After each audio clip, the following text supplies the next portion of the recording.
my dearies, all my wonderful students out there. How are you? Welcome to Super Grads. I am your English mentor, Sana ma'am, and I welcome you to this amazing and the last session of this very riveting and important and insightful series, Most Expected Questions for IP Mat Rohtak 2024. Right? So let's dive in. Let's see what is in store for us today. Of course, we would be briefly touching upon the VA pattern of IP Mat Rohtak. आपको detail में मैंने पिछले session में बताया था ये right तो details चाहिए please watch the previous session right grammar based कुछ सैंपल क्वेश्चंस करेंगे जिससे आपको पता चलेगा कि what kind of questions can you expect what can be the difficulty level alright and thereby you can prepare accordingly. Of course, I will also tell you about some important grammar topics and some assignments would be coming your way. जिसका answer आपको comment section में देना ही देना है. Okay, so let's proceed. Fine.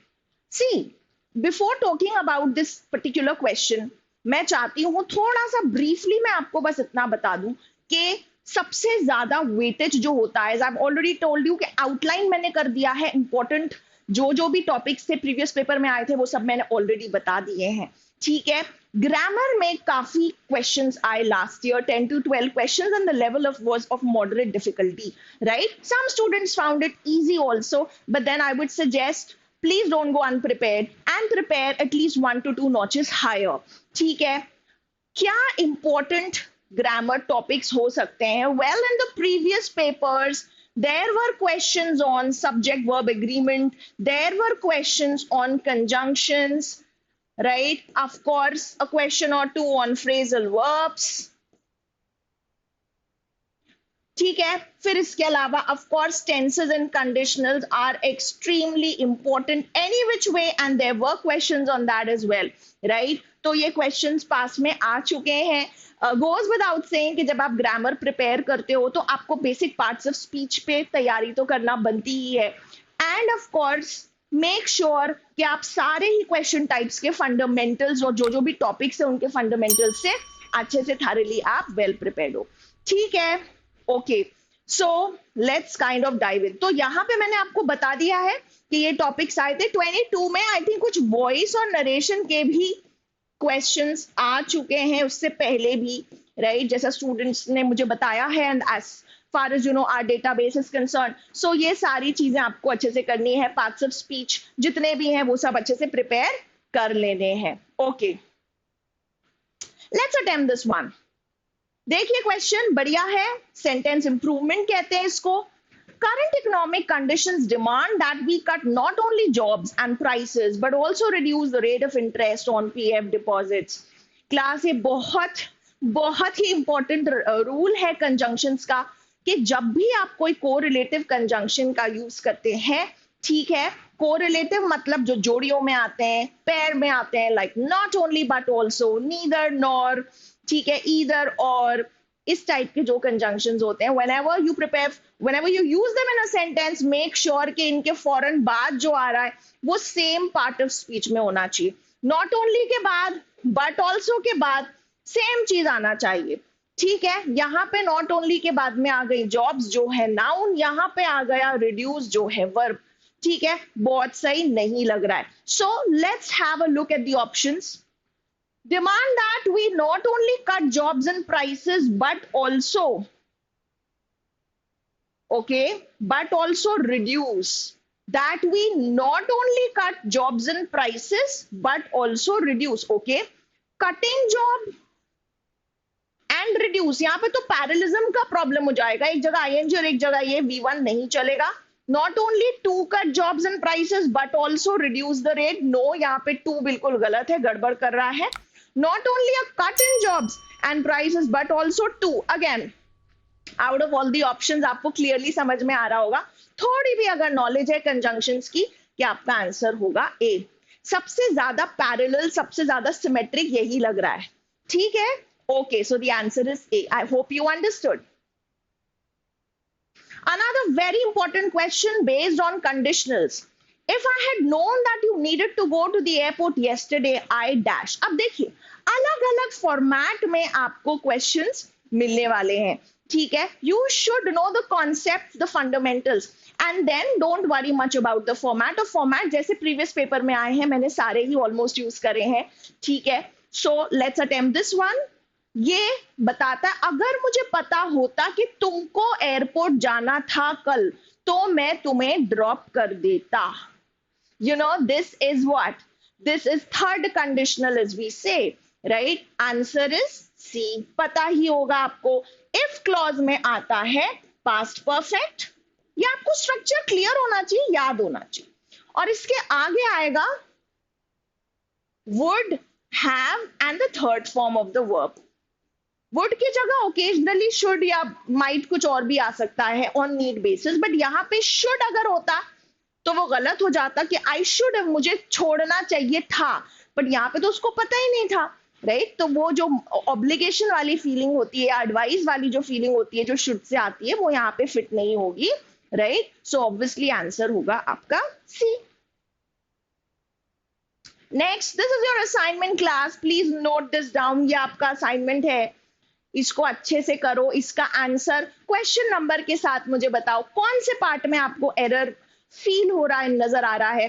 Please write that to me and also mention the correction. Okay, I be waiting for your responses. चलो दूसरा question करते हैं. Oh, this looks tricky. Alright, लंबा है, ट्रिकी दिख रहा है, मुश्किल दिख रहा है, बट ट्रस्ट मी उतना भी मुश्किल नहीं है, तरीके से करेंगे.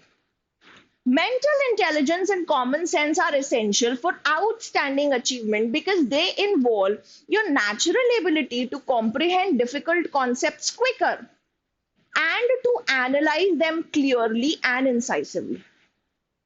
मुझे देखते से एरर समझ में आया, पता नहीं आपको आया कि नहीं. ओके, जो मुझे समझ में आ रहा है वो ये है, comprehend concepts quickly होना चाहिए या more quickly होना चाहिए, isn't it? क्योंकि we need an adverb here, right? You want to do this, you should do this quickly, not quicker. ठीक है. सो एक ये चीज समझ में आ रही है मुझे क्लियरली, इसी के बेसिस पे हम एलिमिनेशन कर लें.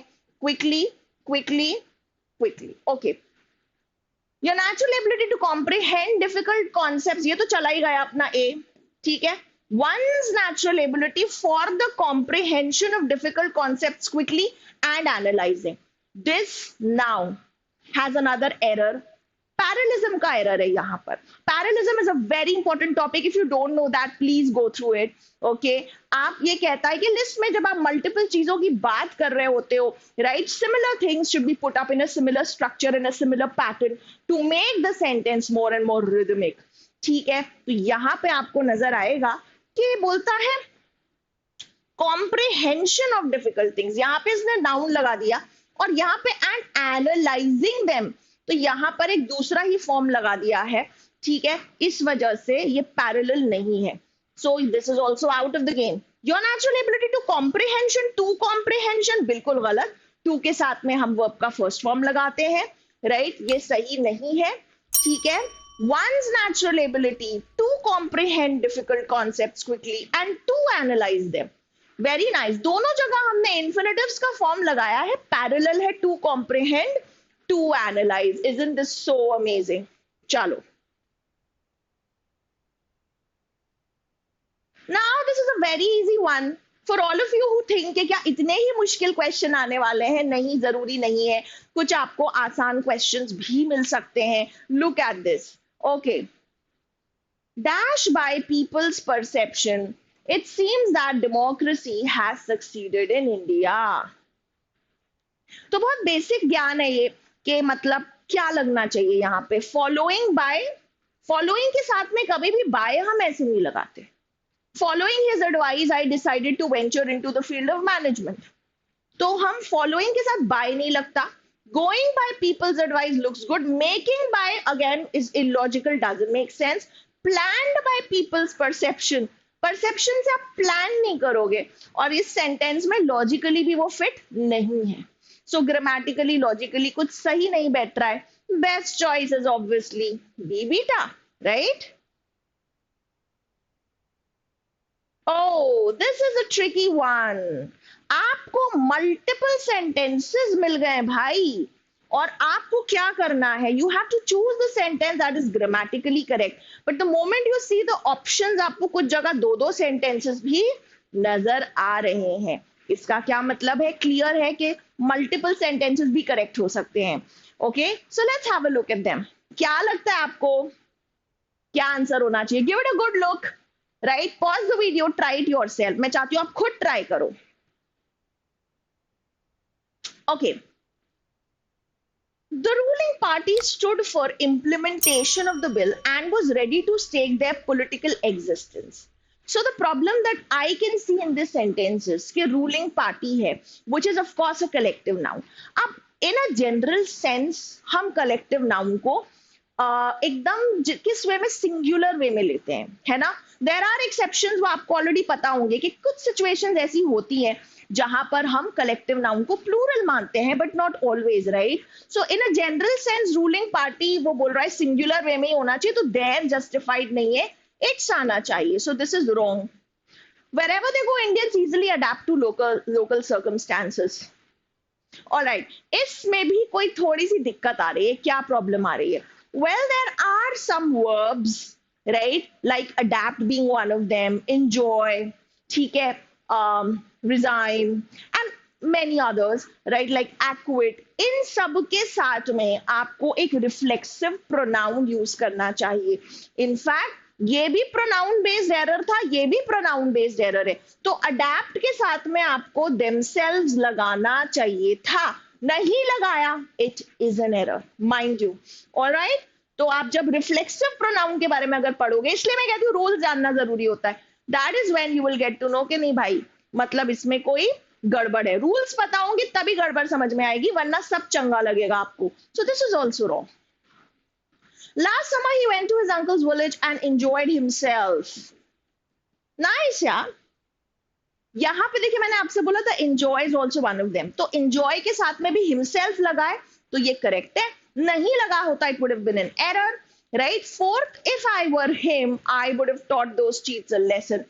सारे चारों के चार जो ये sentences आए हैं आपके सामने in form of a question, they're all based on pronouns, तो हमको इसको समझना होगा। इफ आई वर हिम नहीं बोलते हम, इफ आई वर ही बोलेंगे, ठीक है? इसको समझाने के लिए बहुत कॉन्सेप्ट्स आपको लगाने पड़ेंगे। जो मेरे स्टूडेंट्स हैं, जो मुझसे पढ़ चुके हैं, जो सुपर ग्रेड्स में enrolled, I am sure they can figure that out, right? अगर मैं वो होता, इफ आई वर ही, यहाँ पे it's acting like a subject, इसलिए सब्जेक्टिव प्रोनाउन लगेगा। यहाँ पे कोई वो ऑब्जेक्ट की तरह एक्ट नहीं कर रहा है, ठीक है ना? इसलिए him which is an objective pronoun is not required. Fine, so answer क्या होगा? Only 3 is the answer. Okay, चलिए। Oh, nice one. This question is based on phrasal verbs. Phrasal verbs important है, हमने अपनी किताबों में अपने स्टूडेंट्स को दिए हैं, हर स्टैंडर्ड बुक में आपको फ्रेजल वर्ब्स मिल जाएंगे, ठीक है? यहाँ पे देखिए, his plans to go on a Europe tour, ये ब्रैकेट में है, कभी अंडरलाइंड हो सकता है, हाईलाइटेड हो सकता है। fell off when he got sick, क्या होना चाहिए? क्या फेल ऑफ करेक्ट है आपके हिसाब से, या फिर कुछ और आपको रेक्टिफिकेशन करने की जरूरत है? Okay, I think it should be fell through. जब हम किसी चीज को बोलते हैं fall through, what does this mean? मतलब it could not be executed, या it failed for whatever problem, right? They had a wonderful plan, okay, they even did the groundwork, but their entire execution fell through because of lack of funds, ठीक है? तो इस तरीके से हमें fell through को use करना होता है। fall out बिल्कुल अलग होता है। when you fall out with someone, आपको कुछ quarrel वगैरह हो रही होती है उनसे, right? कुछ लड़ाई हो गई है and इसलिए आप थोड़े उनसे estranged हो गए हो, okay? he fell out with his girlfriend over a trivial issue, ठीक है? fall into, okay, the young girl fell into the swimming pool, right? बहुत ही simple usage, तो ये आपका fall off कहीं bigger part से separate हो जाना, ठीक है? the branch fell off the tree, तो यहां पे आपका आंसर क्या होना चाहिए? B, beta, right? is this much clear?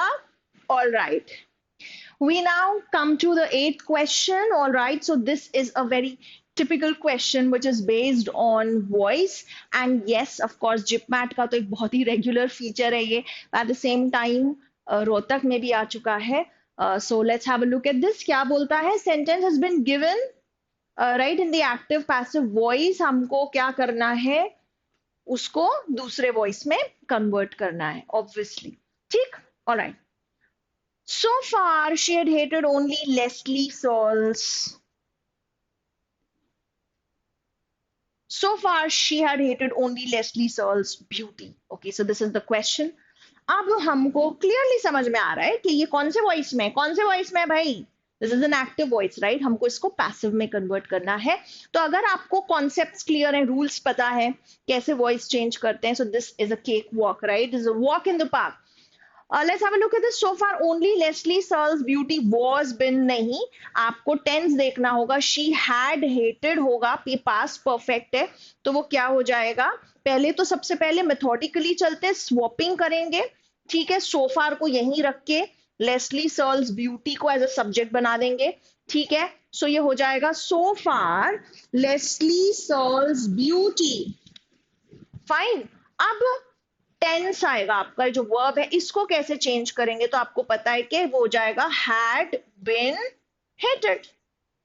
फिर लगाएंगे हम by, है ना, by, और फिर हमारा सब्जेक्ट क्या है? she, तो वो हो जाएगा her हो जाएगा, राइट? तो हमें कौन से ऑप्शन में मिल रहा है ये?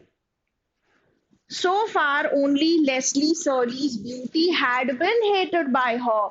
We get this in option C and that is our right answer. बाकी जो भी options हैं they are incorrect. Okay, clearly आपको समझ में आ रहा है कि आपके concept clear था कि कैसे हम जब past perfect में होता तो उसको had been hated कर लेंगे, ठीक है, और swapping of your subject and the object, right? And that's the way it goes. Simple question.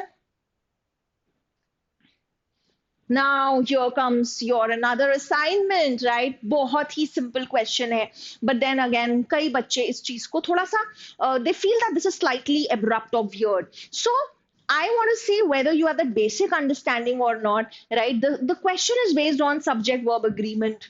All right, so let's have a look at this. You have to, of course, choose an option that makes this given sentence grammatically correct.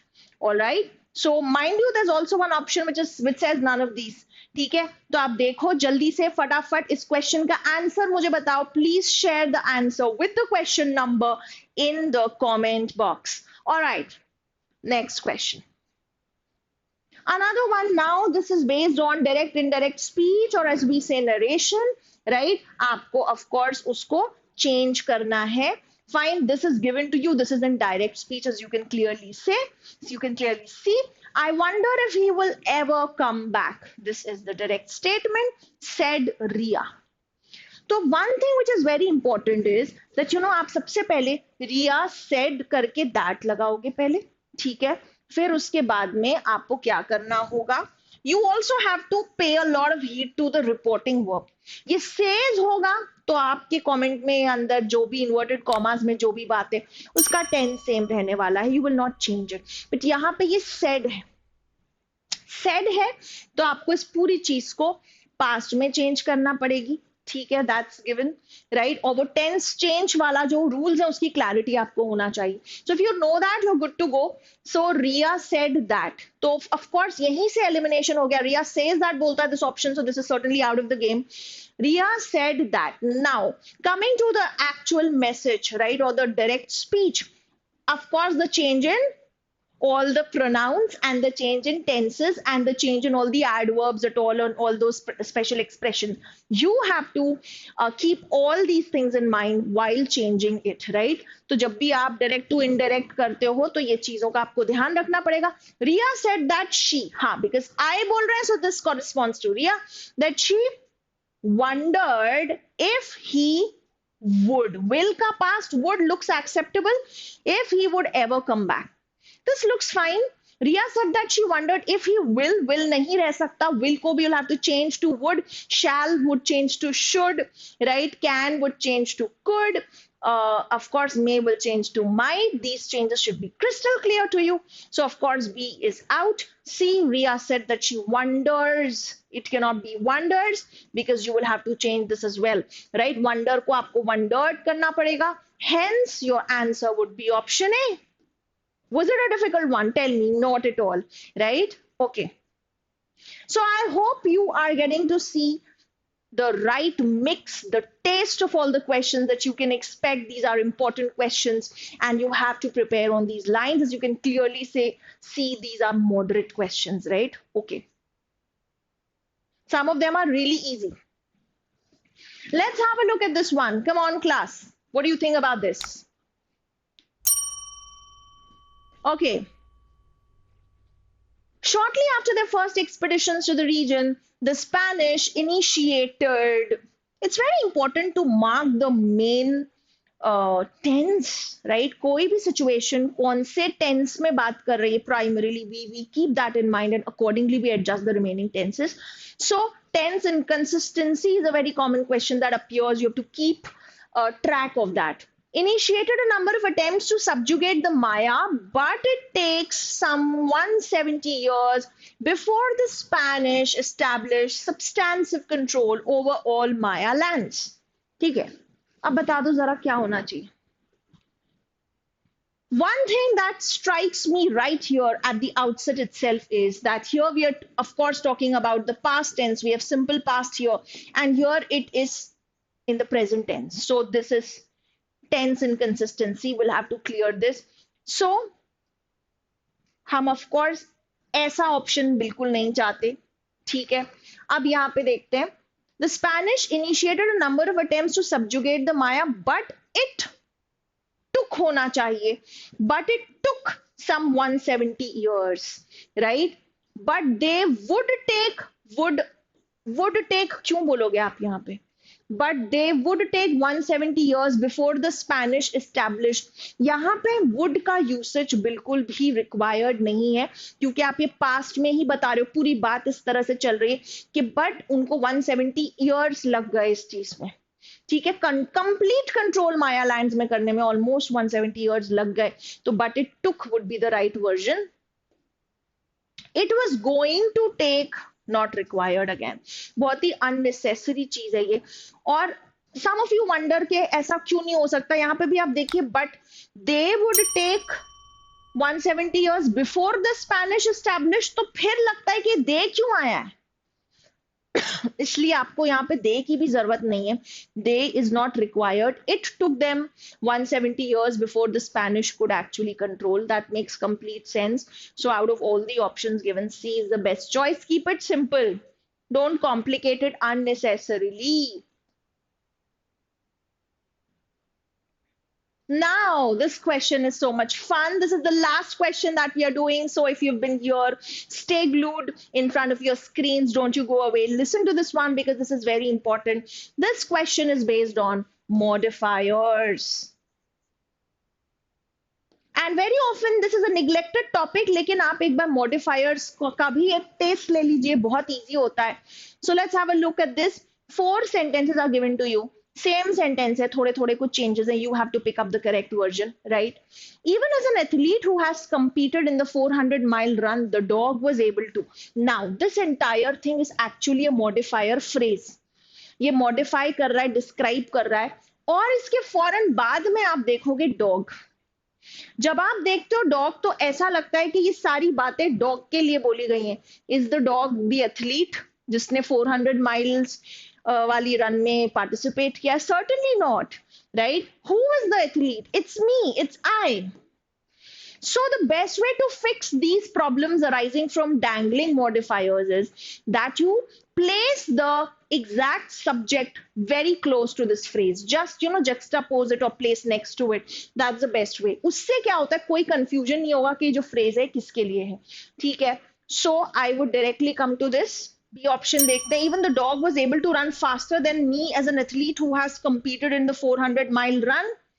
Even competing in the 400-mile run, the dog as an athlete was able to run faster than me. The dog was able to run faster than I. Okay. an athlete who has competed in the 400-mile run. यहां पे जब हम देखते हैं तो आपको नहीं लगता कि यहां पे डायरेक्टली उसने बोल दिया dog was able to run faster than I? अब अगर आपको प्रोनाउंस नहीं आते तो you would say ma'am that नहीं होना चाहिए, but no, when we are doing comparisons like this then I is absolutely fine. ठीक है, the dog was able to run faster than I could या देन आई डिड. ठीक है, and now they put a comma and then ये जो भी बात हो रही है ये क्लियरली किसके लिए हो रही है? आई के लिए हो रही है. मतलब मैंने किया ये.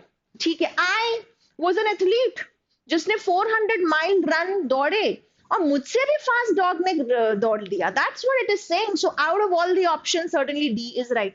बी में भी देखते हैं, यहीं पे प्रॉब्लम है, कंस्ट्रक्शन सही नहीं है. ठीक है, even the dog was able to run faster than me as an athlete who has competed. Now, as an athlete is a wrong construction. That is why we are eliminating B. वो सही grammar नहीं है. As का यहाँ पे उपयोग बिल्कुल justified नहीं है. और यहाँ पे भी सेम प्रॉब्लम हो गई. ऐसा लग रहा है कि dog is the one who is competing. So you need to know the fundamentals. Please brush them up because your paper is going to have a lot of grammar. All right. And simply speaking, this was a perfect sample of the kind of questions that you can expect, right? I've already covered everything, class. I hope aapne saath mein questions solve kiye. I would be waiting for your answers, right, in the comment section. Fine. And finally, that's all for today. Thanks for watching. Okay, bye-bye. Take care.